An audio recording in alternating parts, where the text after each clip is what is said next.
유럽 여행을 하게 되면 꼭 가보고 싶은 나라가 있습니다. 그리고 꼭 가봐야 될 나라가 있습니다. 우리나라 사람들이 해외여행을 할 때 1순위로 꼽는 게 유럽이라고 그러죠. 그 중에 꼭 가봐야 될 나라. 일부 예배 때 물었더니 어떤 분들은 스페인이라 그랬는데요. 스페인보다 사실은 더 가봐야 될 것이 이탈리아입니다. 그리고 이탈리아 중에서도 로마를 가봐야 됩니다. 가야 되는 이유는 뭐냐면 로마에는 인류사에 아주 위대한 업적을 남겼던 로마 제국의 유적들이 그대로 남아있기 때문에 그렇습니다. 로마라고 하는 것이 1000년, 한 나라가 1000년 이상을 갔던 나라들이 별로 많지 않습니다. 이 역사를 살펴보면. 그런데 1000년 기간도 그렇지만은 로마가 지금의 유럽, 그 다음에 북아프리카, 서아시아 전체를 어떻게 보면 세계 전체로 이름할 정도로다가 다스렸던 나라거든요. 그러니까 여러분 로마를 한번 좀 가보셔야 됩니다. 로마에 가보면 아주 우리가 잘 아는 대로 콜로세움이라고 하는 원형 경기장이 있습니다. 참 2000 몇백 년 전에 그런 원형 경기장이 세워졌다고 하는 게 좀 놀라울 정도죠. 그리고 그 옆으로 보면 그 당시에 로마 유적들이 많은데 로마의 유적이 많은 것 가운데 하나가 뭐냐면 개선문입니다. 장군이 전쟁을 해서 승리하고 돌아온 것을 기념하기 위해서 세운 그런 개선문들이 많은데 그 콜로세움 옆에 보면 아주 큰 엄청난 개선문이 하나 있는데 그건 콘스탄틴 대제 AD 한 70년, 270년부터 400년 초반까지 살았던 그런 콘스탄틴 대제의 개선문이 있습니다. 그거를 비롯해서 로마에는 34개의 개선문들이 있습니다. 근데 그 중에서 가장 의미가 있는 그리고 가장 오래된 개선문이 하나 있는데 그거 좀 잠깐 소개하려고 그러는데 그 콜로세움을 바로 지나서 언덕 쪽으로 올라가면 포로 로마로라고 하는 옛날 로마 시대의 유적군이 있습니다. 포로 로마로, 포로라고 하는 말은 영어의 포럼이라고 하는 말이 거기서 나왔습니다. 포럼이 뭐예요? 모여서 어떤 것들을 의견 개진을 하고 그거에 대한 의사 결정을 하고 또 함께 행동하는 그런 것을 포럼이라고 그러잖아요.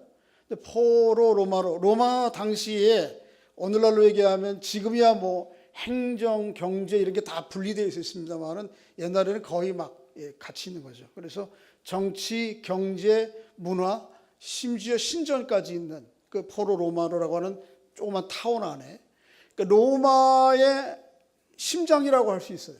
그런 것이 포로 로마노인데 이 포로 로마노를 들어가는 입구에 콘스탄틴 대제의 개선문과는 비교하기에 작아요. 사이즈는. 그런데 가장 오래된 개선문이 있는데 그 개선문이 티토 개선문입니다. 티투스 대제의 개선문. 로마 황제는 오늘 본문 읽은 요한계시록이 한 AD 한 85년에서 90년 사이에 쓰여졌다 그러거든요. 그 티토 대제의 개선문이 81년에 만들어졌습니다. 그 당시에 오늘 우리가 기록한 이 말씀이 교회들에게 주어질 때에 실제 세상 제국을 다스렸던 로마와 황제의 모습이에요. 이 티토 황제는 로마의 황제들은 아버지가 황제라고 했다고 해서 아들이 무조건 황제가 되는 건 아닙니다. 로마의 지도자들이 시민들이 황제로서 인정할 만한 업적과 자질과 능력이 되지 않으면 안 되는 거예요. 근데 티토가 아버지의 대를 이어서 로마의 황제가 되었던 결정적인 전적이 하나 있습니다. 그게 뭐냐 하면 이스라엘 예루살렘을 점령한 것입니다. 유대인들이 극렬하게 계속해서 우리의 하나님은 로마 황제가 아니고 우리가 믿는 하나님이다라고 하는 것을 주장하면서 계속 항거를 했거든요. 주변의 모든 나라들이 로마에 굴복해 있어도 이 사람들이 끝까지 반대하면서 그런데 결정적으로 계속해서 그 예루살렘이라고 하는 것이 자연 요새거든요. 이 요새 안에 들어가서 로마에 대해서 항거하고 있다가 결정적으로 이 로마 예루살렘을 점령한 황제가 누구냐 하면 티토 대제예요. 누가복음 19장에 보면 예수님께서 예루살렘을 입성하시면서 예루살렘을 보시고 우시죠. 뭐라고 그러죠? 너희가 참 평화에 관한 좋은 소식을 들었으면 좋았을 것이다. 그런데 그렇지 못해서 안타깝다. 그러면서 말씀하시기를 장차 예루살렘 이 성이 돌 위에 돌 하나도 남지 않을 정도로 완전히 다 황폐해질 것이다. 예수님께서 그렇게 예언하셨는데 이 예언이 티토 대제에 의해서 실제적으로 이루어져요. 티토 대제가 예루살렘을 점령해서 아주 완전히 그냥 초토화시킵니다. 반대로 로마 입장에서 볼 때 뭐죠? 그렇게 아킬레스건과 같은 예루살렘을 점령하고 귀환하는 이 티토 대제가 마땅히 로마 제국의 황제가 될 만한 한 거죠. 그것을 기념하기 위해서 그의 동생, 형이 죽었을 때에 그의 동생이 다시 황제가 되었을 때 만든 이 개선문이 티토 개선문이에요. 여러분들 로마를 가시면 한번 여기를 꼭 좀 가보십시오. 여기에는 대리석으로 2000년이 넘는 대리석 비석이 아직도 있다는 게 참 놀랍지 않아요? 권사님들 뭐 그렇게 바쁘신가 그 앞에.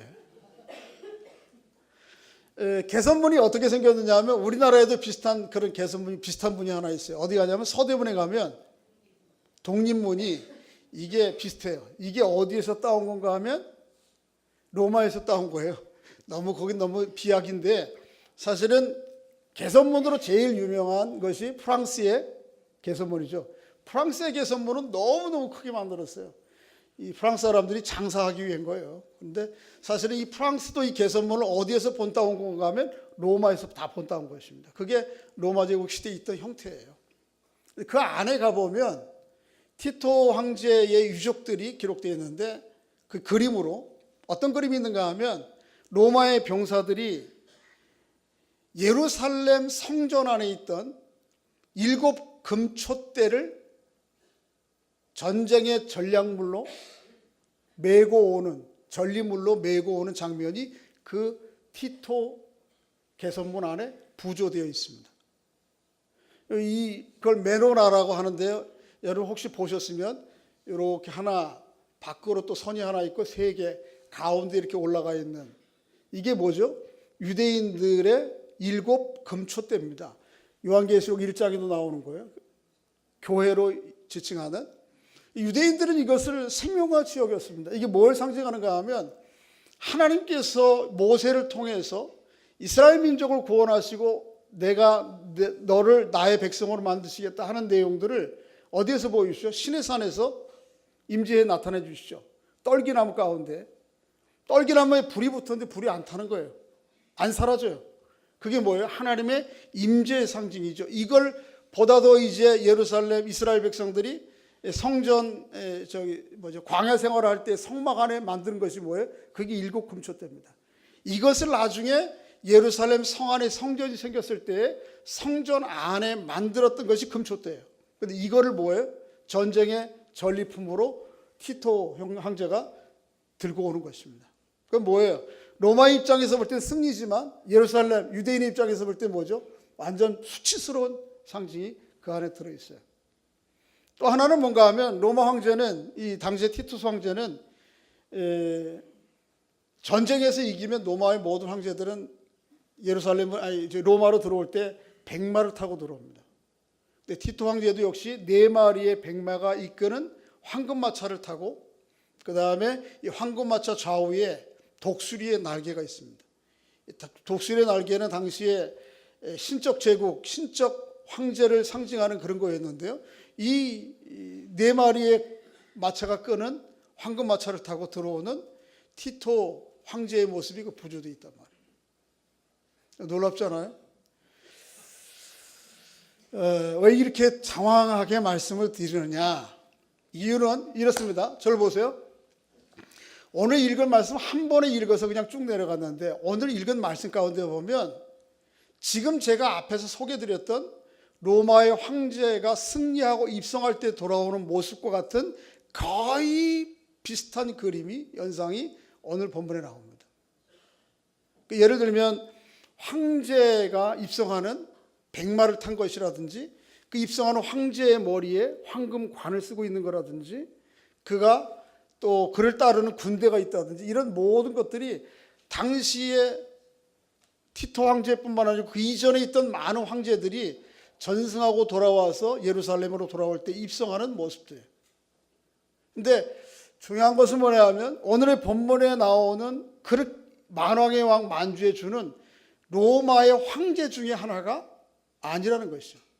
아마도 이 본문을 기록한 사도 요한이 로마 황제 시대, 로마 시대의 그런 승리자의 입성의 모습을 직접 보았을 수도 있습니다.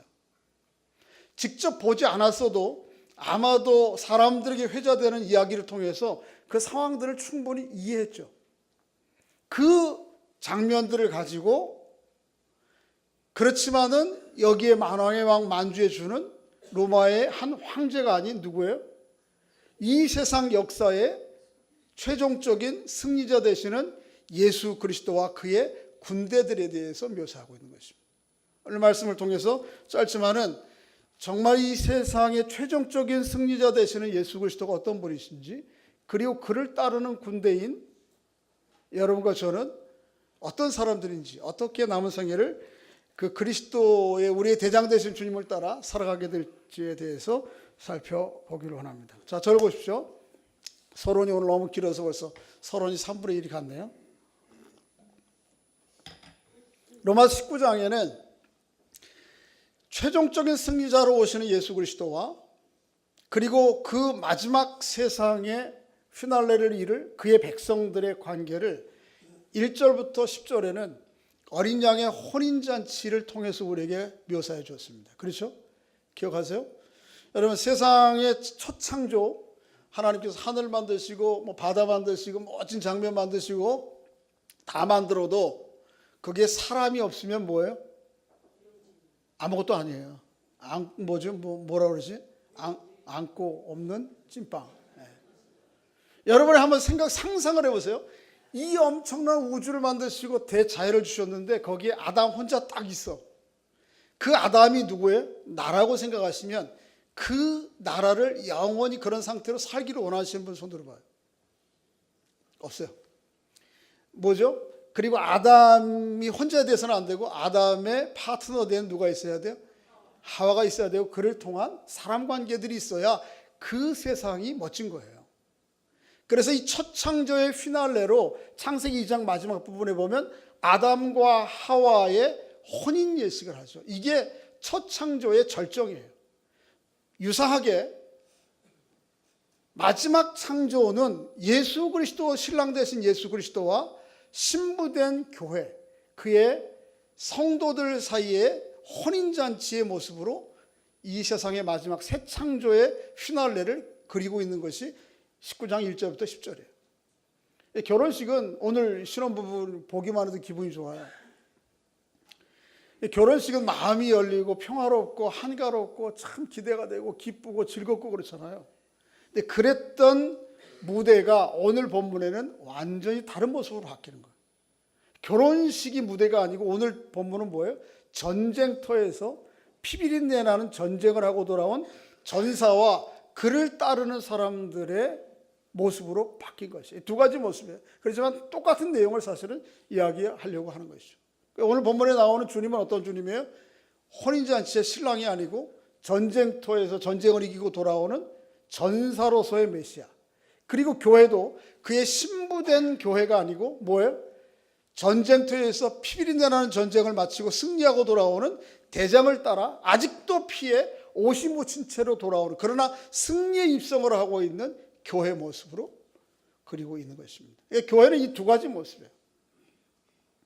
기억하기는 여러분과 제가 결국은 이 세상의 악을 정복하고 승리하시는 주님을 따라 영광스러운 입성을 하는 승리자, 또 여러분은 오늘 제가 그런 삶을 살아가고 뿐만 아니고 최종적으로 그런 종국을 맡게 될 것을 믿음으로 소망하며 살아가는 여러분과 제가 될 수 있기를 주의 이름으로 축복합니다.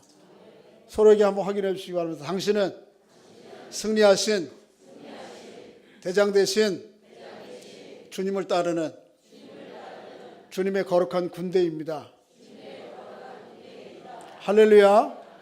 예, 군대는 뭐 해야 돼요? 좀 용기가 있어야 돼. 소망이 있어야 돼. 그래서 승리자로서 남은 생애를 살아가는 여러분과 제가 될 수 있기를 바랍니다.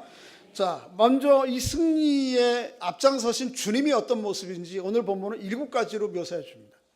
요한계시록에서 숫자는 그냥 단순한 숫자가 아니었죠. 굉장히 의미 있는 메시지가 담긴 것이었습니다. 7은 뭐죠? 그분이 어떻다는 거예요? 완전하다는 것을 얘기해요. 또 그분의 7가지 모습뿐만 아니고 그분이 등장함으로 말미암아 벌어지는 세상 가운데 벌어지는 4가지 실제적인 일들의 사건들에 대해서 기록을 하고 있어요. 7가지의 주님의 모습과 4가지 주님의 모습으로 세상에 빚어질 현상들을 그리고 있습니다. 4도 그렇고 사실 7도 그렇고 다 뭐예요? 하나님의 완전한 예수 그리스도의 완전한 성품과 하나님의 완전한 행위를 우리에게 묘사하고 있는 것입니다. 먼저 7가지 예수님이 어떤 분이신지 조금 지루할 수 있겠지만은 조금씩 좀 살펴보겠습니다. 한번 11절을 읽어야 되겠죠? 11절 한번 읽겠습니다. 시작.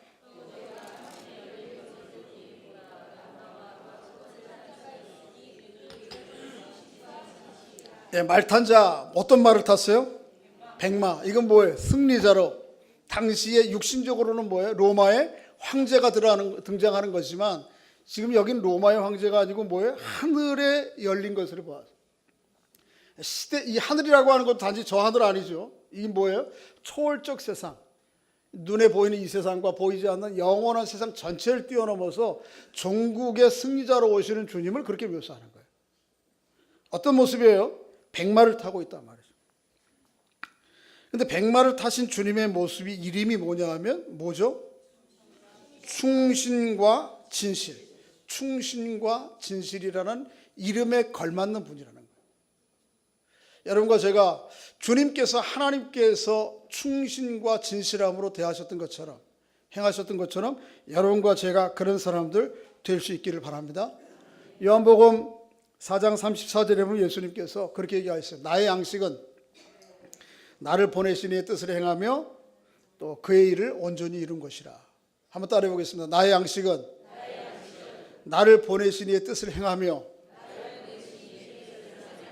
그 일을 온전히 이루는 것이라.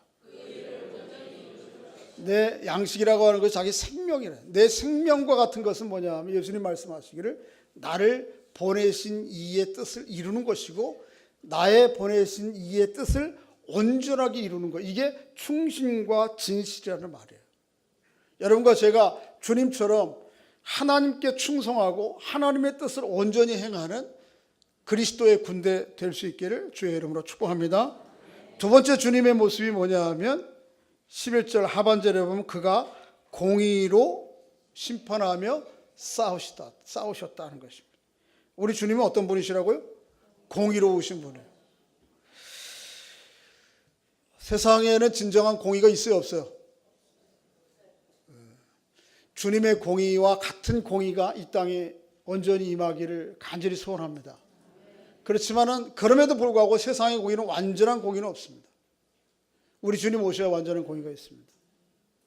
이 땅에 이루어지는 모든 일들 상황 가운데 우리 주님이 가져다 줄 수 있는 그것과 좀 근접한 공의가 있기를 기대해 봅니다. 안타깝게도 세상은 그렇지 않다는 것을 이번 사건을 통해서도 우리는 알 수 있고요. 여전히 그런 한계 상황 가운데 있다고 하는 것을 고백하지 않을 수 없습니다. 그런데 우리 주님이 오시면 어떻게 해요? 완전한 공의로. 그래서 이사야서 11장에 보면 그 주님이 오시면 귀에 들리는 대로 판단치 않고 눈에 보이는 대로 판단치 않고 하나님의 공의와 정직으로 세상을 심판하게 될 것이다. 세상에는 사실은 공의라는 이름으로 너무 감춰진 일들이 많고요. 왜곡되는 일들도 많은데 우리 주님이 오시면 완전한 의미의 공의와 정의가 이루어진 그 땅이 우리 주님으로 인해서 더 가까이 오고 있다는 사실을 기대하시고 또 우리 각자 한 사람 한 사람 머물고 있는 자리에서 우리 주님과 같은 그 공의와 정직으로 이 세상을 살아갈 수 있기를 주의 이름으로 축복합니다. 세 번째 주님이 어떤 모습인가 하면 12절 그의 눈은 뭐 같고요? 불꽃 같고. 주님의 모습을 여러 가지로 묘사하는 거예요. 그 눈이 뭐 같아요? 불꽃 같아요. 뭐 눈동자가 반쯤 이렇게 풀린 사람 앞에 긴장할 이유는 없죠. 그렇죠? 그렇지만은 그 눈이 총명하고 분석하고 예리한 사람들 앞에 이렇게 자세가 흐트러질 수는 없어요. 근데 우리 주님은 어떤 분이라고요? 그 눈에서 뭐 같아요? 불꽃이 나요. 우리를 사람의 마음과 뜻을 헤아리시는 분이라는 그런 뜻입니다. 사람들은 적당히 눈을 속일 수 있어요. 그러나 우리 주님의 눈은 속일 수 없는 것을 얘기합니다. 우리 언젠가 그 주님 앞에 면전에 우리가 서게 될 것입니다. 그러므로 사람들에게 뭐 이렇게 좀 적당히 할 수 있는 것이 아닌 하나님의 불꽃 같은 눈 앞에 주님 앞에 서게 될 것을 생각하시면서 하나님 앞에 진실하게 살아가는 여러분과 제가 될 수 있기를 바랍니다. 네 번째는 주님은 어떤 모습이죠? 12절 다시 한번 읽어보겠습니다. 시작. 그 눈은 불꽃 같고 그 머리에는 뭐가 있어요? 많은 관. 이 관은 뭘 쓰는 거예요? 왕들이 쓰는 거죠. 왕들. 그런데 세상의 왕들, 땅에서 나온 짐승, 바다에서 나온 짐승, 용, 이게 뭐예요? 사단의 삼위일체도 왕관을 썼어요. 이게 하나님의 왕권을 일종의 모방하고 패러디한 거였는데 그런 왕권들은 다 이제는 다 내려놓게 됩니다. 24장로들이 자기에게 주어진 면류관이 있죠. 그러나 하나님 앞에 가서 그 면류관조차도 어떻게 하죠? 다 벗어 내려놓죠. 주님 앞에. 오로지 왕은 누구밖에 없어요? 만왕의 왕 만주의 주는 한 분밖에 없다고 하는 고백의 때가 우리에게 있을 것을 얘기하고, 주님은 왕관을 쓰신 분이다. 네 번째, 주님은 그게 네 번째죠. 승리의 관을 쓰신 분. 다섯 번째, 주님은 어떤 분입니까? 자, 한번 읽어보겠습니다. 12절 하반절인데요. 또 이름 쓴 것 하나가 있으니 자기밖에는 아는 자가 없고. 잘 보십시오. 목사, 그 목사라고 하는 이름에 담겨진 의미와 책무와 어떤 사람이라고 하는 것을 알 수 있어요, 없어요? 알아요, 몰라요? 왜 몰라요? 목사는 뭐 하는 사람이에요? 왜 목사가 뭔지를 모르면 어떻게 해? 그럼 제가 여기 있으면 어떻게 돼? 아니, 속을 모른다는 게 아니고 이름에 하여튼 우리 교회 설교는 너무 하여튼 심오해가지고 전하는 사람도 심오하고 듣는 사람도 심오해. 맞아요. 속을 모르지. 제 입장에서 볼 때 좀 기분 나쁜데요, 권사님. 저 목사 속을 모르겠어. 도대체 그런 것 같아가지고. 모든 이름은, 세상에 있는 모든 이름은 대강 알아요. 그죠? 장로 그러면 장로가 어떤 일을 해야 될 사람이고 장로에 합당하게 맞는 사람이 아니고, 뭐 아버지, 어머니, 사장님 아니면 부장님, 각각 역할이 있단 말이에요. 다 있다고요. 그런데 오늘 본문에 보면 이 주님은 도저히 그 이름을 세상 사람은 알 사람이 없어요. 누구밖에 몰라요? 자기 스스로밖에 몰라요. 그 얘기는 뭐예요?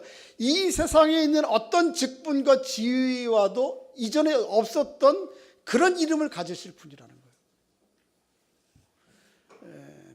빌립보서에 보면 예수님께서 십자가에서 죽으시고 부활하신 높아지신 주님 앞에 세상의 모든 이름을 가진 사람들이 무릎을 꿇고 그 주님의 이름만을 높이는데, 이 세상에 영화롭고 대단한 이름들이 수없이 많을지 몰라도 그 어떤 이름과도 비교할 수 없는 유일하신 이름을 가지신 그 주님이 오늘 본문에 그 주님이라는 것이죠. 그분이 그런 이름을 가졌어요. 다섯 번째, 그분은 어떤 분이신가? 13절 있습니다. 13절 시작. 그는 어떤 옷을 입었어요? 피 뿌린 옷. 저 보세요. 어떤 피 뿌린 거 옷이에요? 이게 뭐예요? 십자가에 피 흘리신 거? 그렇게 생각하기 쉬운데 그게 아니에요. 여기 피 뿌린 옷을 입었다라고 하는 것은 이사야서 63장 1절부터 3절부터 인용한 말씀인데, 이사야서 63장 1절과 3절에는 당시에 구약시대의 에돔이라고 하는 나라에 대해서 하나님께서 심판하실 것을 얘기하고, 그 에돔을 심판하시는 대장이 돌아오는 모습을 그리고 있어요. 거기에 보면 이 대장이 에돔을 다 평정하고 전쟁을 하고요 돌아오는데, 이 장수의 옷에 뭐가 묻었어요? 피가 묻었어요. 이게 누구의 피예요? 장수의 피예요? 대적의 피예요? 대적의 피예요. 오늘 그 모습이에요. 이건 뭐예요? 다른 말로 얘기하면 승리자로 오시는 주님을 그렇게 얘기를 합니다. 네, 빨리 끄세요. 그 다음에 7번째, 주님은 어떤 모습이죠? 13절 다시 한번 읽습니다. 시작. 또 그가 피 뿌리는 옷을 입었는데 그 이름은 하나님의 말씀이라 칭하더라. 그 이름이 뭐라고요? 하나님의 말씀. 그러니까 이 마지막 승리자 예수 그리스도에 대한 여러 7가지 표현 가운데 맨 마지막은 뭐라 그래요? 그 이름이 뭐라? 하나님의 말씀이다. 여러분, 예수 그리스도를 하나님의 말씀과 동일하게 여기는 아주 유명한 본문이 있죠. 거기 어디예요? 요한복음 1장 1절부터 14절까지죠. 태초에 말씀이 계시니라. 그 말씀이 하나님과 계셨으니 그 말씀은 곧 뭐라? 하나님이시라. 14절에 보면 그 말씀이 뭐가 돼요? 육신이 돼요. 우리 가운데 거하심에. 그분이 누구죠? 예수 그리스도. 이 7가지에 합당한 분이 누굴까? 일일이 다 기억 못하겠어요. 그렇지만 이 7가지가 다 함께 들어있는 이분이 누굴까? 세상에 어떤 왕인들, 어떤 황제들, 그게 티토 아니라 아우구스티누스라도 이런 이름을 붙일 수 있겠어요? 그런데 우리 주 예수 그리스도께서 이런 7가지의 모습과 성품에 합당하신 분이라는 거예요. 그래서 결국은 세상에 있는 모든 사람들이 그분을 향해서 뭐라고 고백할 거냐면 이렇게 고백할 거예요. 16절 읽어보겠습니다. 16절 시작. 그 옷과 그 다리에 이름 쓴 것이 있으니 만왕의 왕이요 만주의 주라 하더라. 할렐루야. 여러분과 제가 믿는 주님이 그런 주님이십니다. 그리고 그 주님의 승리는 이미 우리 안에서 시작되었어요. 그런 믿음을 가지고 소망 가지고 이 세상의 그 주님의 거룩한 군대로서 살아가는 여러분과 제가 될 수 있기를 주의 이름으로 축복합니다. 4가지, 이 주님이 이 땅에 오심으로 말미암아 세상에는 4가지 일들이 벌어집니다. 그것을 좀 확인하고 마치겠는데요. 첫째는 뭐죠? 14절입니다. 14절 있습니다. 시작. 하늘에 있는 군대들이 희고 깨끗한 세마포 옷을 입고 백마를 타고 그들을 따라. 저 보십시오. 백마를 타고 승리하신 주님은 주님만 그렇게 가는 것이 아니고 그 뒤에 따르는 군대들도 그렇게 가요. 그 주님의 뜻을 따라가는 군대가 누구예요? 이게 어르신들은 이게 묵음도 잘 안 되고 꺼도 안 되고 그런 이해를 해주세요. 다음 주부터는 아직 그냥 핸드폰을 하여튼 집에 두고 오세요. 자, 기억하십시오. 백마를 타고 승리자로 오시는 주님은 주님만 아니고 그를 따르는 교회된 여러분과 제가 그런 최종적인 승리에 동참할 것이라고 하는 것을 오늘 본문은 보여줘요. 할렐루야. 그것은 미래에 누릴 것도 있지만 지금 이 자리에서 이미 그 승리자로 우리가 살아가야 되는 것이에요. 서로에게 확인해 주시기 바랍니다. 당신은 승리하신 예수 그리스도의 거룩한 군대입니다. 할렐루야. 티토가 예루살렘을 함락하고 나서 그들의 예루살렘 유대인에 있던 성전 안에 있던 황금 7 금촛대를 메고 오는 군사들 어떤 마음으로 들어왔겠어요? 이러고 왔겠어요? 앞에 황금마차를 타고 가는 대장을 따르는 그 뒤에 병사들이 어떤 마음으로 왔겠냐고요. 어떤 감격과. 그리고 그 도시 안으로 돌아올 때 로마의 온 나라의 사람들이 모여서 환호하고 원형 경기장에서 만일 세레머니를 했다고 하면 거기에서 벌어지는 환호와 기쁨이 얼마나 퍼레이드가 대단했겠냐고요. 그걸 역으로 우리에게 묘사해 주는 거예요. 그 주님의 승리하신 주님을 따르는 사람들이 여러분과 저예요. 물론 종국에 가서는 누구도 거부할 수 없을 정도로 그런 확실한 퍼레이드를 하겠지만 그것만 아니고 이미 우리가 그 길을 가고 있다는 것이에요. 오늘 본문 우리에게 보여주는 내용이 그거예요. 당당하시기 바랍니다. 이미 승리하신 주님과 함께 결정적인 승리에 전가를 가지고 세상을 살아가는 것이 그저 어떻게 살아가야 될지, 어떻게 모면해야 될지가 아니고 승리하신 주님의 전리품을 어깨에 메고 승리하신 하나님의 나라로 입성하는 그리스도의 군대로 살아가는 것이 우리들의 모습이라는 것을 보여주는 거예요. 두 번째, 세상에는 주님이 오실 때 어떤 일이 벌어지는가? 15절입니다. 15절 있습니다. 시작. 그의 입에서 예리한 검이 나오니 그것은 만국을 치겠고 친히 그들을 철장으로 다스리며. 거기까지만요. 그가 누구예요? 승자로 오시는 주님의 입에서 뭐가 나와요? 예리한 검이 나와요. 겁난다. 그죠? 이게 무슨 SF 영화도 아니고 입에서 막 추추추추 막 나. 그런 얘기예요. 비유적인 표현이죠. 마치 입에서 예리한 검이 나오는 것 같은. 입에서 나오는 검은 뭐예요? 히브리서 4장에 보면 하나님의 말씀을 뭐로 비유하죠? 예리한 검으로 비유하죠. 하나님의 말씀이에요. 그러니까 하나님께서, 주님께서 세상을 판단하고 심판하시는 것은 이 육신적인 물리적인 영역과 대상이 아니에요. 에베소서에 있는 말씀처럼 보이지 아니하는 영의 세계에 대한 싸움이고 전쟁이고요. 그 싸움은 뭐로 하는 거예요? 하나님의 말씀으로 하는 것입니다. 그리고 주님이 하셨던 것처럼 주님을 따르는 군대도 동일한 싸움을 하는 거예요. 기억하시기 바랍니다. 세상의 논리와 사상과 제도와 문화들이 아무리 대단해도 우리 하나님의 말씀이 승리합니다. 할렐루야. 오늘 본문이 두 번째 보여주고 있는 주님으로 인해서 벌어진 일들이 그것입니다. 세 번째는 뭐죠? 세 번째는 15절 하반절입니다. 15절을 다시 한번 읽어볼까요? 시작. 그 입에서 예리한 검이 나오니 그것으로 만국을 치겠고 친히 그들을 철장으로 다스리며 또 친히 하나님 곧 전능하신 이의 맹렬한 진노의 포도주 틀을 밝히. 잘 익은 포도주를요 틀에다가 넣어서 짜서 포도주를 만드는데, 잘 익은 포도주는 갖다 놓고 물건을 올려놓으면 어떻게 되죠? 흔적도 없이 형체가 사라지죠. 지난주인가 지지난주에 제가 그 여행 프로그램 세계 뭐죠? 하여튼 그런 거 있어요. EBS에서 하는 거.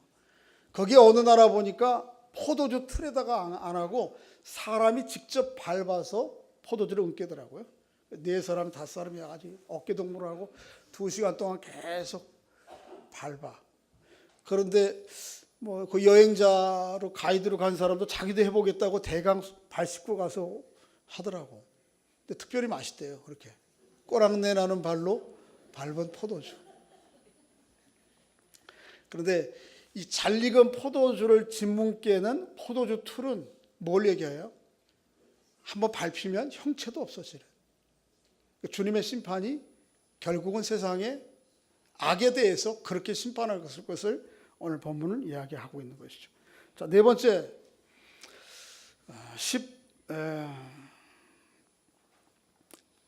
16절입니다. 시작. 그 옷과 그 다리에 이름 쓴 것이 있으니 만왕의 왕이요 만주의 주라. 승리자가 입성을 할 때 말을 타고요 좌우에 오른발 장단지와 왼발의 장단지에 이 이름을 쓰는 거예요. 만왕의 왕, 만주의 주. 그것에 대해서 모든 사람도 어떻게 하죠? 환호하는 거죠. 그렇습니다. 만왕의 왕, 만주의 주는 누구밖에 없어요? 백마를 타고 황금마차를 타고 입성하는 티토, 당신입니다. 이렇게 고백하게 되는 거죠. 그런데 그 한복판에서 이 요한은 뭐라 그래요? No. 아니야. 이렇게 명백하게 백마를 타고 황금마차를 타고 마치 독수리 날개를 옆에 좌우에 놓을 정도로 신성화되어 있는 로마 황제가 입성하는데 뭐라 그래요? No. 아니. 우리의 만왕의 왕, 만주의 주는 누구라?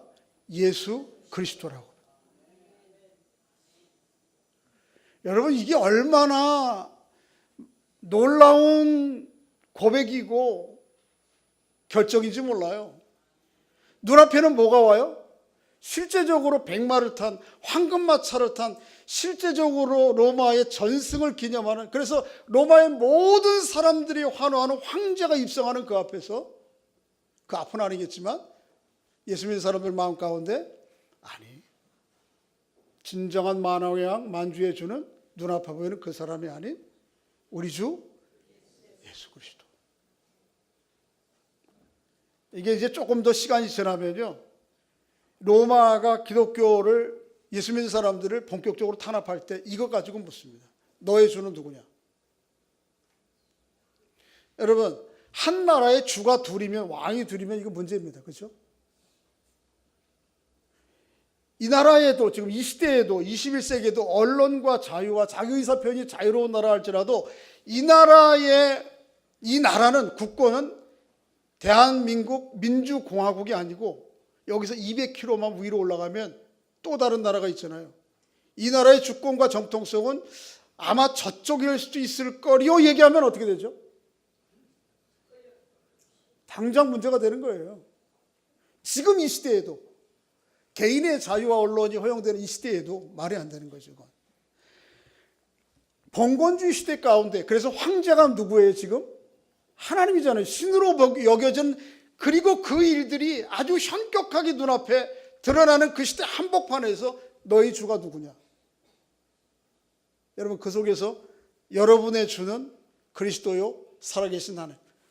카이사르? 노, 아니야. 나의 주는 주님이시요 그리스도라고 고백할 수 있겠냐는 거예요. 사도 요한은 그렇게 엄연히 엄청난 제국이 눈앞에 있고요, 그 퍼레이드가 벌어지고 있는 앞에서, 그럼에도 불구하고 우리의 만왕의 왕 만주의 주는 누구예요? 우리 주 예수 그리스도고, 우리는 그를 따르는 군대, 그리스도의 거룩한 군대라고 하는 것을 교회들에게 얘기하고 있는 거예요. 오늘날은 뭐 너무 당당하게 얘기할 수 있겠죠. 그렇게 주님으로 고백하며 살아가는 여러분과 저의 남은 생에 될 수 있기를 주의 이름으로 소원합니다. 한 가지 이야기를 하고 마치겠습니다. 1998년에 여러분 주보에 제가 1900 타자를 치다가 잘못 쳤나 봐요. 88년이라고 되는데 88년 아니고 98년이에요.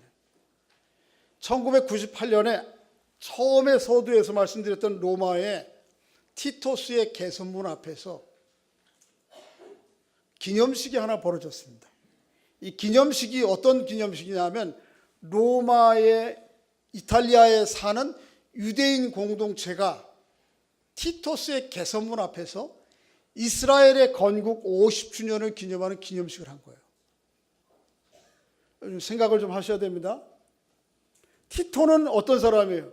이스라엘을 돌 위에 돌 하나도 남지 않도록 짓밟고, 그리고 그들이 생명과 같이 여기는 메노나 7 금초대를 전리품으로 가져온, 그것을 기념하는 개선문을 만든 티토의 개선문 앞에서 나라가 흔적도 없어지고 방황하던 유대인들이 나라를 만든 50년 되는 날을 기념해서 기념식을 만든 거예요.